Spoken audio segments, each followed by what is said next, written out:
She is the unlikely pastor's wife. I am a real estate agent. I do social media marketing. You've branded yourself, basically. Which Mexico are you speaking of? Tell us a little bit about how you've jumped into social media and have just embraced it. They followed me and felt connected to me because of...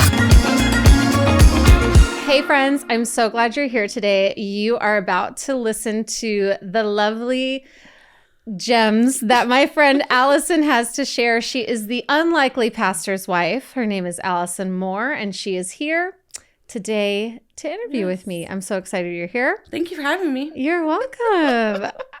Can you tell us a little bit about yourself, and then I will explain the first time I did meet you. Yeah. Oh my gosh, where do I start? Okay. Well, I am a mom of two and a wife of one. I always say that. You know, not that I'm a wife of many husbands. That's not how it works. There's no I mean, there's no sister husbands or whatever. We have a 17-year-old daughter and he's not 6, he's 11. Oh. I don't even know what I'm talking about. 11-year-old son. My husband and I, we've been married for 22 years. Yeah, 22 years. And been in ministry for 21 years and just living life. I do many things. I am a real estate agent. I do social media marketing. And I'm a TA for a professor. Wow, you're very well-rounded. Okay. I'm going to be coughing this whole time. That's all right. Because I've had a cold. So Alyson's sick. It's Christmas season. We're all sick. It's a thing. But it's not COVID. Don't worry. No, it's not. I mean, it could be. And even if it was, it's your average cold. Oh, well. So Alyson is a pastor's wife. Now, mind you, every time Ryan meets a pastor and is like, Sara, they're having us over for dinner, I'm like, no, gosh, no, please. Let me just stay home. You go over for dinner. It's fine. And he's like, no, it's cool. It's this guy I've been meeting with. And he wants us to have us over to his house. He has a pool. And so our kids can go and swim and whatnot. But I'm always like the mom who is like, oh, do they want 4 kids over? Like, are you sure we all need to come? Like, can it just be you and I? But then I'm like, ooh, if we take the kids and maybe we can leave early because they're all, it's like a crap show. So you're like, okay, time to go. So anyway, I go over to Alyson and Ryan's house and I meet her. And mind you, when I walked in, I was like, ooh, she has cute decor. Okay. Like those are things I look at. And then you had a veggie tray out and a few other appetizers, but you were also like, you like ripped off the lid of the veggie tray. It was like a store-bought. Yeah. So I was like, okay. Only the best. We could be friends. And then she had 90s rap playing in the background, like slightly Backstreet Boys, slightly, it was like hip hop Boys to Men. And I was like, oh, what are you listening to? And you were like, oh, 90s, whatever, classics. And I was like, okay. And we had conversations and I think Ryan grilled hamburgers. You have a Ryan and I have a Ryan. Yeah, it can get confusing. So, we did our lettuce wraps because we're always trying to freaking watch what we eat. Stupid. Yeah, even though it like kind of matters, but mostly doesn't. And then you're like, oh yeah, you have this beautiful pool. And you're like, the hot tub's never worked since we moved in. And I'm like, oh, okay. Nope. And then what was really special is that our kids kind of were all playing and then your son decided to get naked and stay naked. And my kids were like, all right, because I mean, they're usually topless in the summer. Yeah. But they'd never been bottomless. But I don't remember him being bottomless. At your house, but it's okay. I'm sure it happened. I'm sure it happened. So you right away were an unlikely pastor's wife. Because I knew like there's just so many things that you're supposed to look a certain way and act a certain way. And you never really did. How did you get to that place? Were you always an unlikely pastor's wife or did it take you, 15 plus years to get there? I think I've always been unlikely and very different, but tried to fit the mold of trying to be like who I thought people wanted me to be. I remember being in Florida and I had said something, like spouted off about something. And I was like, oh crap, my husband is not going to get a promotion now. And I was like so upset about it. And I was just like, you know what? like me or don't like me, like I'm not a heathen. Like I love Jesus. I'm a little wild and I may put my foot in my mouth and that's okay. And so I think at that time just decided like this is who I am, and it's gotten me into I don't want to say trouble, but I have like had like mentor people be like, okay, you gotta rein it in a little bit, you know. But now that I'm 43, am I 43? Yeah. Now that I'm 43, I am who I am. I think when I was younger, it was unrefined, if that makes sense. Does that make sense? Like I think I was trying to figure it out, and then I just embraced who I was, and the people that like me for who I am and don't try to put me into a box, it's really refreshing for them. Yeah. And I mean, I think I even offered you like wine when you came over to our Yeah, house. you did. And I took it. Yeah, I'm sure you did. I think I had a glass too. So, you know, I think I've always been a little different, and I tried to fit into a box, and then I was just like, screw it. This is me. Yeah. Take it or leave it. Yeah. And most people take it. And also, I kind of think that Jesus served wine. Are we going back to that? Like, but really, like, are we having a dinner where we're pretending to be people we're not? Or are we having a dinner where we're... Yeah, and you find your tribe. And I think if you're trying to always wear a mask and be someone that you're not to fit a mold, you're going to be surrounded by people who really, truly don't know you. Yeah. And that mask will slip. And then it's like, whoa, what happened? And I just don't want to wear a mask. So I decided not to. Yeah. But do you think that comes with age as well as with time in ministry?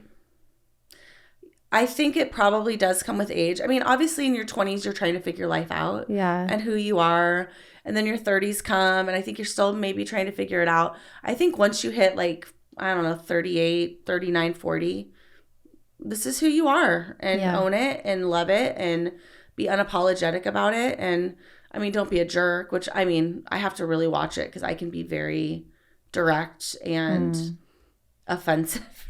I hate to say it, but you know, I can be a little too much for people, particularly like my husband's family. They're lovely. They're amazing people. But they're very different from my family. And I mean, we just say it like it is. Ryan and I were talking the other day, my husband, Ryan, not your Ryan.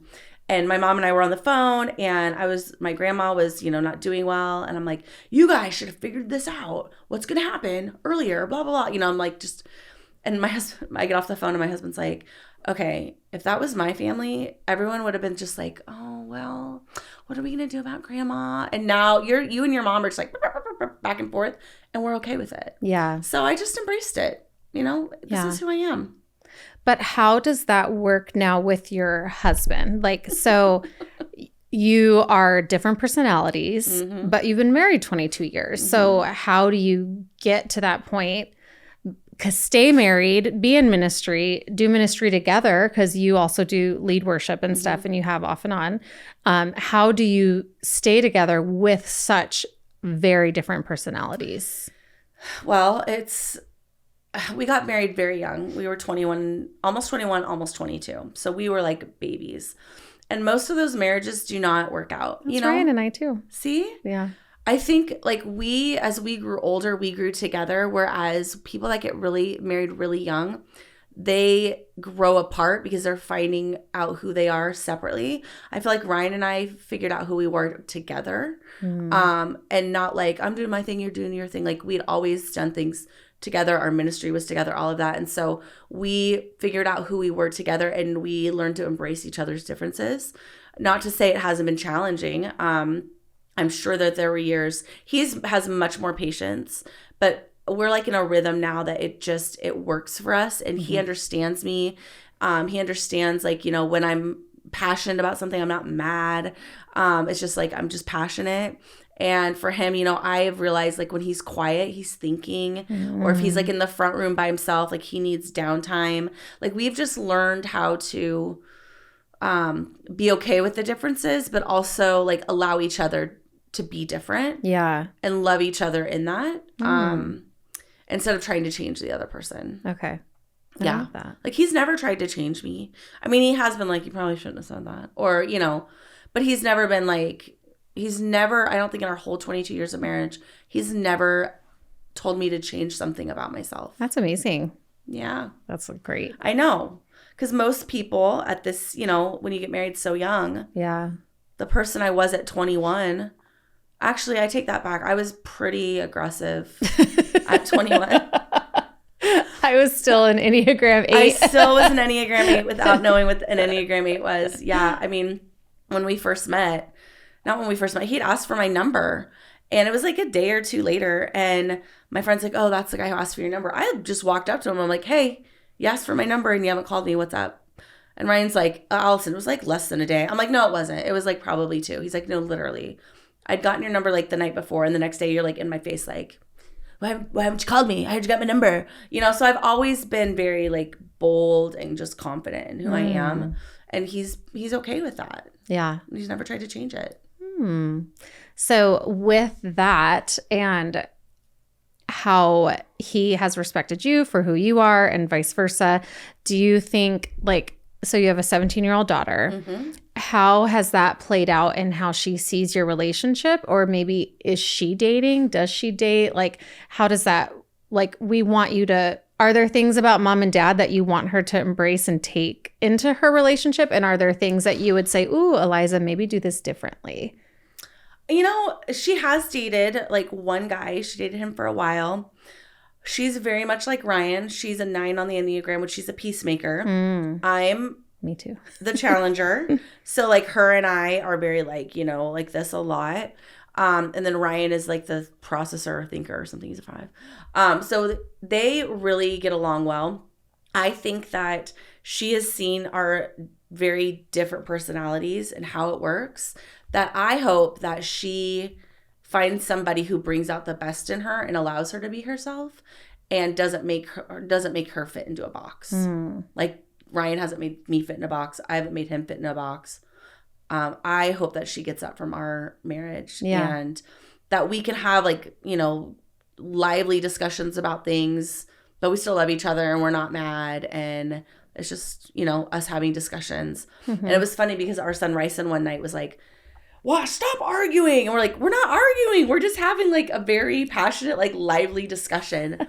And we're laughing at the end of it. I want her to have a relationship that she has a person that truly allows her to be herself. Yeah. And operate in the gifts that God has given her. Ryan's never told me I want you to do this or you need to do this or you should do this. Never once in our 22 years have I ever felt pressured by him to be or do or act a certain way. It's more me putting that pressure on myself. Yeah. What are some hard things about having a teenage girl? Oh gosh. Well, it depends on the teenage girl. Our daughter is very she's very wise like her dad. She's not quick to speak like her dad. She's really nothing like me, except for she's a mess. She's just a hot mess. So she's messy. She leaves things out. She'll empty the dishwasher and leave all the cupboards open. And I'm like, what? And she's sitting on the couch and I'm like, hello, do we see a problem here? She's like, what? I'm like, okay, we got to close them. But I think the challenges are just, a lot of people have challenges with their girls being modest. She's modest. I almost tell her to be you want to wear a 2-piece? You're adorable. She's like, I know, I don't. The challenges I think is our personalities. That's where I think the challenge lies. It's not in necessarily that she's a teenage girl. I think it's just because our personalities are so different. She's so just a peacemaker and everything. And I'm hell on wheels. So you've really been blessed because she's your husband. Yes. Yeah. But we do butt heads because she, every morning she can't find her shoes. She can't find her keys. She's running around like a chicken with her head cut off. It's she wants me to curl her hair every morning. I'm like, you are 17. You're going to college next year. You're going to call me every morning to come curl your freaking hair? You're going to have to learn. Yeah. You know what I mean? She likes safety. She likes security. But that's been the only challenge is that even in her relationship with her boyfriend, they were doing their devotions together. Oh, I know. This is not normal. It's cute, but it's also real. Do you like that? Well, they're not together anymore. Oh. Yeah, they're not together anymore. Okay, well. But they were together for, they were together off and on for a year and a half. So. Okay. Yeah. But she's not boy crazy. She's not, she has an amazing dad that has, taught her what it looks like to be a man. Yeah. So we've been really blessed. And she doesn't need to attach herself to a man either. No. which is amazing. No. So, I mean, to answer that question, I think we've been lucky, knock on wood, you know, that our, you know, our issue, I mean, she doesn't have a curfew. She comes home and she doesn't push boundaries and tells us where she's going. She has a job. She takes people's shifts. I mean, she sounds like a dream and she really is lovely. She's a hot mess. Yeah. With like just. I have a feeling Brooklyn's going to be that way. 'Cause she's pretty responsible already, even at 13. Yeah. She loves sleeping. She loves getting home at a good time. She doesn't want to do sleepovers. Yeah. She, you know, plans out her days of washing her hair. Like she's very like meticulous and like is like has some things put together. I mean, she's still like will walk around brushing her teeth or random stuff or like, but she's like great at her braces. Like there's certain things that she picks up and is like pretty routine on. She's going down. But I would say that I have glimpses of like, oh, you're probably going to be a little more responsible and a little more easier to manage because you're not a wild one. Right. And you don't care to be. And I kind of appreciate that. I think that makes life easier with teenage girls if they're not wanting to be wild, if they're not wanting to be like, she is super budget conscious, like super budget conscious. She's saving money to buy stuff for her dorm room next year, you know, and I'm like, we're going to help you with that, you know, but she's just, she's a good kid. And I have to remind myself that when I go in her room and it looks like a bomb exploded. Yeah. And I'm like, you know. Oh, that's hard for me. I know. Well, but my closet looks like a bomb exploded. Yeah. So, I mean, where does she get that from? Like, so in that regard, she is like me. Yeah. Okay. In that regard, she is so like you me. are a hot mess. Yeah. Oh, I am a hot mess express. Yeah. In some ways of my life, I totally Oh my gosh, am. that's so funny. Yep. Okay, tell us about your son, Ryson. Oh, Ryson. Okay. Well, he is 11, and that kid he's gone through it. So he was born with a club foot. He was born in Santa Cruz, California. No, wait. What? 17 and 11. 6 years apart. 6.5. 6.5. Was he planned? So we had 2 miscarriages in between our kids. Okay. So the story behind Ryson is really wild. I woke up in the middle of the night. I did not know I was pregnant. And I was going into anaphylactic shock. Like I had hives all over my body. Oh my gosh. I was like starting to black out. I was like throwing up. And I woke Ryan up and I'm like, I think you need to take me to the ER. I couldn't even make it to our garage, which was right by our bedroom, to like get into the car to go to the ER. I like was passing out in the hallway. So the the paramedics come and they take me. I was in ICU. They're trying to figure it all out. And they're like, oh, by the way, you're pregnant. And I'm like, no, what? I'm not. I literally just finished my cycle like 2 days ago. And they're like, no, you are pregnant. And I was like, well, you know what? I bet I'm miscarrying again. Like I really thought I was probably miscarrying for the 3rd time. And so I was in the ICU for a while. They never figured out what my issue was and why. I know I had carried an EpiPen around forever, you know. And so I kept going back to the doctor. My numbers kept doubling. So I for sure was pregnant. And it was a viable pregnancy and everything. And so we moved to California, to Santa Cruz, when I was 4 months pregnant. And he was born in Santa Cruz, and he came out, and I didn't notice, you know, because you're in like this birth stupor, you know. Yeah. And a couple hours later, Ryan was like to the nurse, hey, his foot looks a little like it's like turned in. And she was like, oh, you know what? It's probably just because he was all crunched up in there. We see that a lot, blah, blah, blah. Not a big deal. So the pediatrician came in the next day, and she's like, you know what? I'm going to send you to a podiatrist. It might be clubfoot. And I'm like, holy crap, clubfoot, like what the heck is that? So, you know, you start Googling it and you're like, okay, just had this new baby. So he was born with a clubfoot. He was at 2 weeks old, put in a cast. So they stretched his foot out, put him in a cast from his knee down. I still have one of the casts, and it's like this big. Oh, it's baby cast. It's a baby cast. Aww. Yeah. So every Thursday night we would have to soak him in water. So I had like a puke bowl, like the popcorn family bowl. That's also the puke bowl. Ew, that's so also the salad bowl. It's all of it. Oh, I can't. So we would put hot water and vinegar in that, and we'd put him in that. He was just so little, and we'd have to soak off the cast every Thursday night, and every Friday he'd go in for a new cast. Wow. Yeah, because they were moving his foot out slowly, and that happened for like 6 to 8 weeks, and then for a year or some, He had to sleep in, I forget the technical term, but we called him his Superman shoes, superhero shoes. His feet were out like this in boots, and there was a bar in the middle. So it would force his feet to turn out. It would force his feet to turn out. Okay. Yeah. So he was in that for like a year. I mean, learning to sleep in that was really difficult. We had an awful pediatrist in Santa Cruz. It was absolutely awful. I think we were on state insurance at that point, so we had very limited. And Santa Cruz was kind of like isolated. Like we could go to San Jose, but it was too far away. It's like 30, 45 minutes. It was just far. And so we just, we didn't know what we didn't know. So, the doctor was just awful, and come to find out, like, he was supposed to be wearing it for multiple years, and he wasn't wearing it for multiple years. So he's had to have multiple surgeries on that foot. And then we move here to Phoenix, and he starts kindergarten, and it's wild. Oh, why? He is taking off his shoes and throwing them at kids, ripping up his papers, crying under his cubby, crying how he hates school and he hates his teacher. And I'm like, what is going on with this kid? Like, he's a pretty chill kid. Why is this going on? So the school is like, we are going to test him we're just going to test him. I was like, okay, whatever. And they came back and they're like, we think he's like, on our test, he's borderline autistic. And I was like, which is just a school test. So it's not super like, right. So they said, you need to take him to a developmental pediatrician. Yeah. So came out here to Scottsdale, took him to a developmental pediatrician, and within like moments, he's doing the flapping, and the all the the stimming. Had he flapped before though? Sarah, that's such a good question.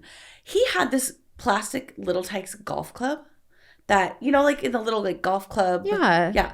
He had that, and he would like when he was like 2 and 3. Like shaking it all over like running with it and shaking it. And we thought it was like a sword or something. Like he's playing with the golf club. Yeah. He took it to freaking Disneyland.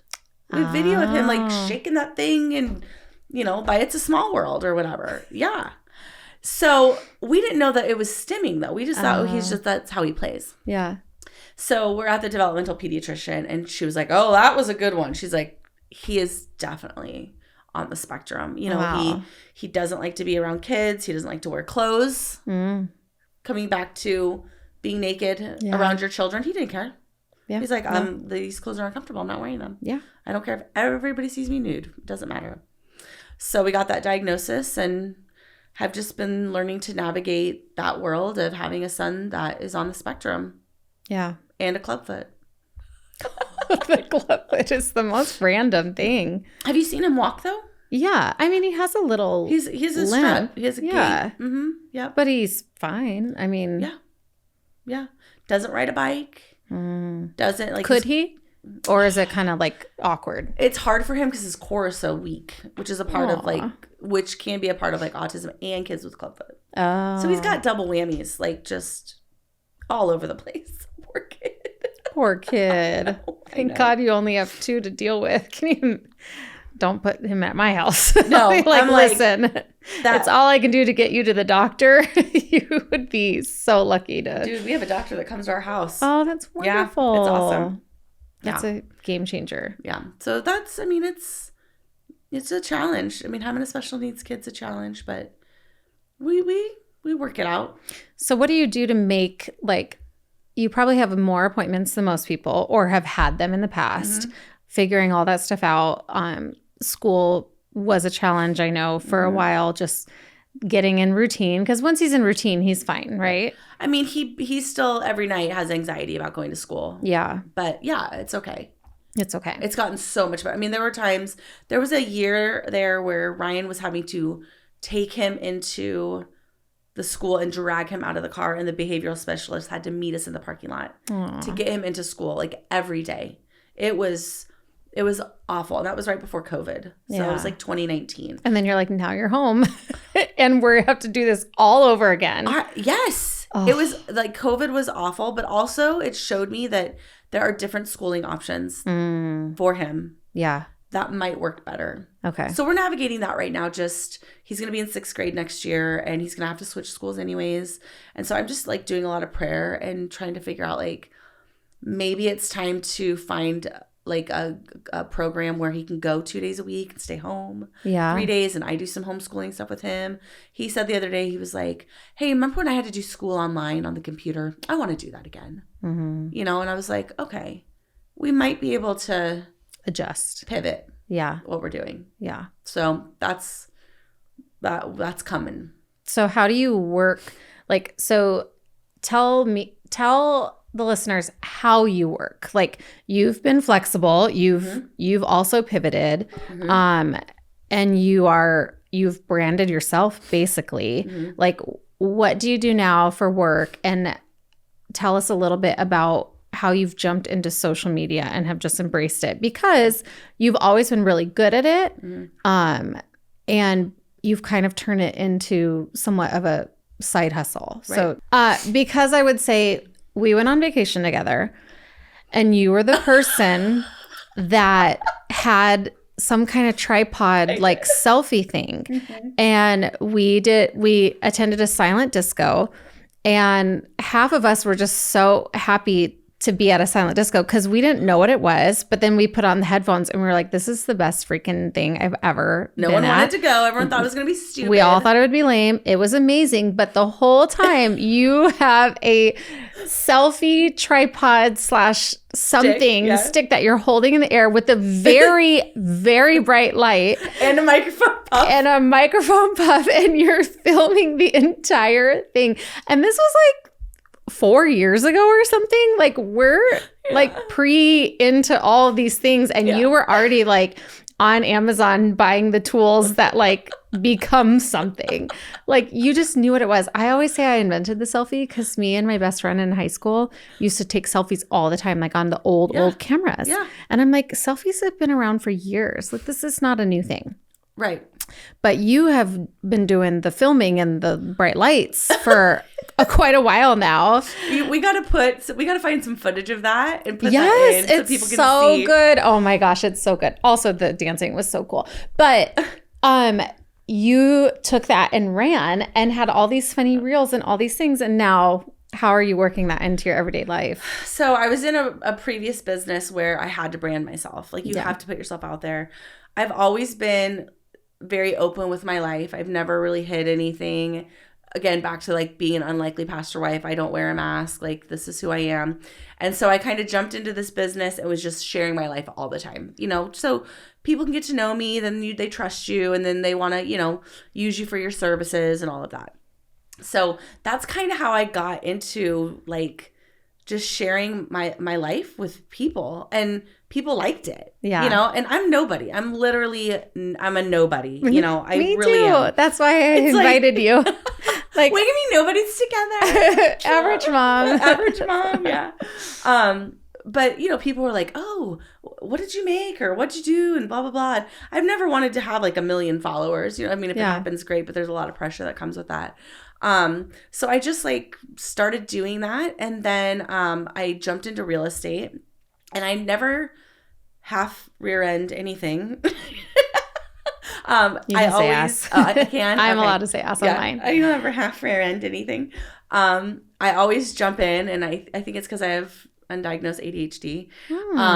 Like I do really think me and Eliza both do, but I just jumped into real estate, took the test. No one knew I was doing it. Like, I kept you kept it so quiet. Like, you're like, something is coming. I teased. Yeah. I did a little teaser. Yeah. I wanted to get out of the business I was in. And I was like, I think I want to do real estate. What do I have to lose? You know, nothing. So very quietly took my classes, passed my test on the first try. Thank you. Wow. Which is very hard to do. Yeah. And then I just was like, bam, announced it, and just started doing all, like, everything then. Like, you know, all the social media stuff, branding. You have to brand yourself all over again and market yourself. And so then I was like, well, why don't I like help other people run their social media accounts? Because I run my own, and I actually have 3 for myself that I'm consolidating down to 2. Okay. Because 2. Yes. 1 for the real estate. One's just gonna be my life, just Alyson Moore, my life. Okay. Because I think that people miss that part. Like, it was all the business I was in before, just like all of that. And then it flipped to real estate and it was all real estate. And I go back through and I'm like, where's my life? You know what I mean? Like it's all real estate and people follow me because they enjoy me. Yeah. And they don't always want to hear about the house I'm selling or, you know, like, I mean, it's great and I'm going to add that stuff in, but they followed me and felt connected to me because of me, not because of what I was doing. Yeah. So I'm going to kind of get back to my roots. Okay. You know? And then I have my Unlikely Pastor Wife podcast, which I have an Instagram for that.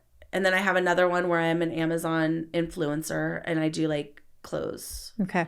So I'm keeping that one. I'm merging the Unlikely Pastor Wife with my Alyson Moore one on the suggestion of someone much smarter than myself.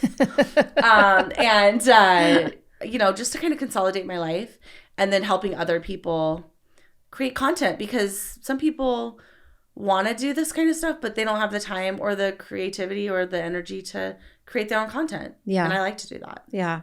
Yeah. So long story short, I hired you. Yes. Oh my gosh. Yes. Very long story short. She's working for me. And your husband. But you are my friend, which is why I invited you, and my husband. But literally, it takes me hours to put together a reel, and then they're not even that good. But then I have all these ideas in my head, but I never do any of them because I'm like, one, I forget about my phone. I actually lose my phone all the time, like in the house. I just set it down with the babies when I'm putting them to bed. I'll go to bed at night and be like, Ryan, will you wake me up in the morning? I don't know where my I don't have my alarm to set. Wow. Literally, like that's sounds like I wish I could live like that. I was gonna say, does she live in a big house or is she really just careless about her phone? It's both. Both and. Both and. But I don't have my phone on me to take video. And then when I do have my phone on me, there's like people suckling and like need all the things. Does that sound weird? Ryan always says like they want to suckle your... I'm going to cough too much. I can't do it. Is it teat? I don't know what it is, but I hate that word. Suckling. So that and the teat. I can't do it. Oh my gosh. Oh. It's true though. I have a lot of kids needing me. Yeah. I have a lot of kids needing me. So when I think, oh, this would be so funny to film, and then it's like, oh, just kidding. Time has passed. We're not filming anything. So I'm going to just start sending videos to you. Yeah. Yeah. It's you have to get used to like always having your phone around and out and filming the mundane things of life. Like you would not even believe like the people that love stupid things about me cooking a spaghetti squash or something dumb, you know, like just letting people into your life, being authentic and open and, you know, behind the scenes stuff. Yeah. I like how you say mundane because I feel that's why one of our, you know, obviously we're big Disney people, but one of my favorite Disney movies, because I have a lot, but is Up. How he's Carl and remind me of the boy's name. Henry? I don't know. Carl and oh gosh, what is that's really gonna drive me nuts. Should we look it up real fast? Carl and the old man. The old man. They're sitting there and they're watching the cars drive by and they're like calling out the colors or whatever. And when he talks about missing his dad, he says, I really miss the boring things the most. Mm-hmm.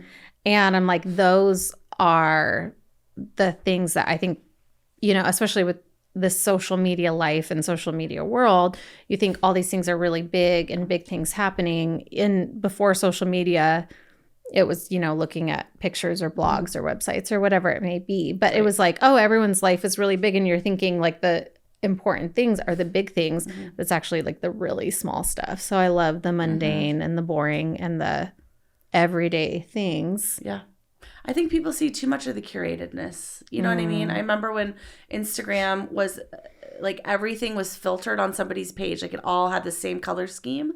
And then it kind of got away from that. And like, I don't think we have to filter our lives so much. Like I think people really want like authenticity. And I know that word is like so overused. It's like almost too much. Especially like in the church. Oh, especially in the church world. My gosh. Like, we're going to be authentic, you know, which no one even knows what that means anymore. But, you know, the simple, dumb, boring things to show that you're a real person. Like I honestly don't really follow a lot of like big people anymore because I was tired of seeing the Pinterest houses and the big Amazon hauls that were probably like $4,000, you know, and they're like, I was like, this is not real life. Like, I want real life people showing me their hardships. And that's why I started sharing our journey with Alyson online. And I had so many people just be like, thank you, I'm not alone. I'm like, no, you're not alone. Yeah. Now, granted, I mean, I don't have a huge autism following, but I do have some friends who, you know, can learn from it, and I can learn from them, just because you have those moments that it's not perfect and it's not curated and you are being raw and open. And I think because there's been a couple times you've even cried of like how hard it is and the things that he misses out on as a kid and just things that come with having a son with special needs. But I think it's so interesting because autism too is like there is a spectrum, and so you have women and families that can learn from you because their kids might be borderline kind of on it or way in it, and there's just such degrees of autism that there are similarities and differences and stuff that you learn from all of it because the spectrum is so big. So big. And I follow some, you know, moms that share their real life of having a kid with special needs, you know, and it's encouraging to know you're not alone. And so that's, I don't even know why we got on that topic, but it was good. I don't know either.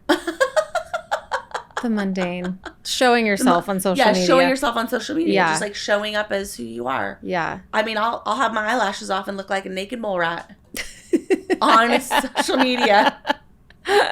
Oh, well. Yeah. Would you ever do that? Would I? Well, I can't take my lashes off. True. So, no. I definitely would. I've definitely done some like with no makeup and stuff. Yeah. Do I prefer to have a filter? Yeah. Oh, I totally use a filter. Does Ryan, my husband, Dr. Ryan. Oh my gosh, doctor. Does Ryan, every time he takes video, takes it of me looking like a slop kebab? Yes. Like I'm never barely dressed. I mostly have pajamas on. Actually, especially in like getting work on our house and stuff, he's always like, okay, Sara, people are coming. And I'm like, well, what's wrong with this? He's like, well, you're in pajamas. I'm like, well, I'm always in pajamas. I'm also in my house. I don't know what you want me to do. Jeez. But yeah, he always films me with like the double chin and like terrible side profiles. I'm like, babe, come on. It's hard to see yourself. I mean, I will say when I'm on social media, I have a specific filter I like to use. It just evens out my skin. Yeah. And it doesn't make me look like I have lips or rouge. Oh my gosh, am I like 95? Gosh, on the Davenport, you know, couch. Do you know what a Davenport is? No. A couch. That's what my grandma called it. Like the fancy ones with the claws? No, a Davenport is the couch, just a couch. Oh. Anyways. Why is it called Davenport? Rouge, That's Davenport, the name? I don't know. You're only a few years older than me, but you are just. Anyways. So, you know, I like the filter. And I tell people, I'm wearing a filter right now. Like, yeah. I'm not shy about it. Yeah. It's okay. Yeah. But I try not to filter my life. You know. That's good. Let's talk lashes. Okay. Now, I have gone on and off of doing mine, getting them done permanently. Have you ever done them permanently, like where they're actually like glued on? Well, mine are glued on. No, I mean like no. I mean like a lash gal. No. Like, okay. No. I've never sat there. I've wanted to do it. So do you remember before I started doing lashes, I had really long natural lashes? Yes, always. I was using a serum. It was amazing. Thick mascara. And then everybody started getting their lashes done. And I was like, I don't want to do that because I want to like get my face wet. And yeah, I remember you would have a lot of spa days. And I'd be like, oh, I can't really do those because my face can't be like in a humidity place. I remember I went on a trip once and everybody had lashes. Yeah. But me. and hair extensions, but me. Okay. So I'm in there doing the cold plunge. I'm in like the sauna, and everyone's like this, like covering their faces, like with a washcloth over their lashes, like going from like pool to pool. I'm like, y'all are ridiculous. Like, that is ridiculous. When we went to not Cancun, Mexico one time. Cabo. No, this was Puerto Penasco. Oh. You couldn't Which get your lashes, Mexico are you speaking of? You couldn't get your lashes wet because you just got them done and you were going out of the country. And you were like, no one's flash. Oh, that's right. We went to Mexico before. Greece. I went on, to Greece. Yes. And I'm like, no, I'm not doing So I wore huge glasses because I was like, don't splash me. Goggles. You were like, I can't get my lashes wet. And I'm like, that sounds like a nightmare. Okay. So what do you do now? I do lashes. They're 7-day wear lashes. They're undermount. Okay. They're called Flutter Habit. Okay. I have a code. I do. Do you really? I do. Okay. Yeah. I mean, everybody has a code. It's not like I'm not fancy or special. She's so special. I'm so glad you're here today. No. Please share your code. No. But I found that I like to wake up and have my lashes looking nice. Like this morning, I just put on a new set for you. Okay. Oh, thank you. You're welcome. But last night I was naked mole rat, Now, can you sleep on them? Yep. I sleep on them. I shower with them. I swim with them. I go in the hot tub with them. Oh. I have yeah. But I put them on for a week. Usually I can go a little longer. And then I take them off. I let my eyes breathe for like a night, sometimes a whole day. And then I put them back on. Is it like a subscription? You can. I don't. I just buy them when I need them. Oh. Right now I have about 8 boxes of... Yeah, you should see my vanity. It's wild. Yeah. All the same lash because they were limited edition and I love them. And I'm like, I have to buy a ton. And I did. So now I have like a huge pile of lashes. So I'm good for like 8 months, I think. But how long does it take you to put them on? This morning it took me 10 minutes. Really? Yes. Wow. I mean, the first time I cussed and threw them across the room and I waited a year. Because it was so bad. Glue everywhere. And then I watched a couple of videos. I really took my time. And then once you get the hang of it, it's like people do it in the car. Put them on in the car. Wow. I haven't done that, but yeah, it doesn't take very long. And I think they look okay. No, they do look good. They're not as full as yours. Yeah. But I could buy those. I mean, mine are just full because that's how she puts them on. Yeah. I could have them looking exactly like yours too. And I could buy ones that are a little more full than yours are. Yeah. But I think I did before, and I just felt like butterflies were on my face. Like, just snuffleupagus. Blowing in the wind. I know. I love him. No, I do too. But do you have your lashes when you take those off? Because, remember how long your lashes were? Are they still that long? No, because I'm not using a serum anymore. Could you do a serum too? I could do a serum, but I mean, my lashes still look okay. A couple times I've actually worn mascara. Yeah. Because I wanted to I had to plan it out right to be we're leaving on a trip, so I don't want to do my lashes, but I got to take them off because they're starting to be a little dangly. And so I put on mascara, and it's fine, but it's not the same. Yeah. Once you go lash, you don't go back. So when you lose them though, mine will come off a little flutter at a time. Are yours in chunks? They're in clusters. Okay. So I should have brought some. I was doing a Instagram story one day, and I'm talking and doing my thing, and all of a sudden I see this black thing right here. What the heck is that? On the story, I pull it. It's one of my lash chunks. Okay, and I'm leaving that in the story. It literally was one of my lash clusters. They're all over the floor in my room, everywhere. There was one on my couch. Just a random lash. Because sometimes, I'll take them off on the couch, Oh. Does it hurt to take them off? Do you pull them? If they've been on for a while, no. But usually, I have my stuff that I use. But, all over the place. On my floor. Been stuck to my toothbrush. Oh. Yeah. People think they're spiders. Yeah. But yours are little. Mine are tiny little things. Yeah. But it's still sad every time you lose one. Yeah, but I have 8 boxes. And I have a gal. And you have a gal. But that takes longer than me just going in my vanity and be It does take a lot Right longer. on, you know? Yeah. To each his own. Yeah, that's true. We both have nice lashes. I might venture out in 8 months when I'm out of these. Would you say, final question, would you say, like, so you have your son, your daughter, your husband, your unlikely life that you have lived, navigating very different things, jobs, whatnot. How do you take care of yourself in that and stay grounded, even if you're like in a waiting period of what's next? Oh gosh. So like self-care. Is that what you're asking? Well, I really like self-care as a mother. I really like a vodka soda. No, I've not been good at that lately. I will be honest with you. I used to do more spa days and all of that. And I probably need to do a little more self-care. Self-care for me right now is me going into my bedroom, getting in my adjustable bed with my heated throw. Okay. And watching like a show, like some stupid like reality TV show. Okay. That's probably my form of self-care right now. Reality TV show. What reality show? Oh gosh, right now or whenever? Anyway, what's top one? Oh, Big Brother's always the top. Like I'm dying to be on Big Brother. Really? Dying to be on Big Brother. Okay. I'm like, I need to. I have applied and not just like pushed the button probably 3 times. Yeah, I want to be on Big Brother so badly. I feel like this might be my year. Oh, okay. I think it might be my year. 2024. 2024. We're coming for you. My word of the year is Big Brother.